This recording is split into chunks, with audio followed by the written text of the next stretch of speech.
Welcome to my YouTube channel.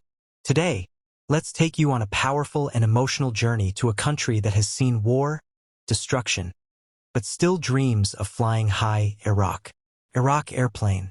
Iraq. A land known for its history, struggles, and strength. But do you know, once upon a time, Iraq had one of the strongest air forces in the region. A fleet that made even the powerful nations feel uneasy. One of the most iconic fighter jets Iraq ever had was the MiG-25 Foxbat. Built by the Soviet Union, this jet was an absolute beast. Flying at speeds above Mach 2.8 and reaching altitudes where most aircraft couldn't even imagine. It wasn't just fast, it was terrifyingly fast. During the Iran-Iraq War, this jet gave Iraq a serious edge in the skies. And that wasn't all. Iraq also had MiG-21s, MiG-23s, and even French Mirage F-1s. These jets were flown by Iraqi pilots who were trained and fearless.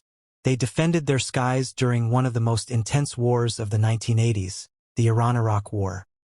But everything changed in 1991.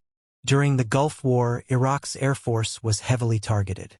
The powerful jets, the mighty bases, all turned into rubble. It was like the wings of a country were broken in a single night. Yet Iraq never stopped dreaming. In recent years, Iraq started rebuilding its air power. And today, they proudly fly the F-16 Fighting Falcon, a jet known for its precision, speed, and versatility. Iraq now has trained pilots, advanced systems, and a hope to once again rise in the skies with pride. Just imagine, a country that once lost its wings is now flying again.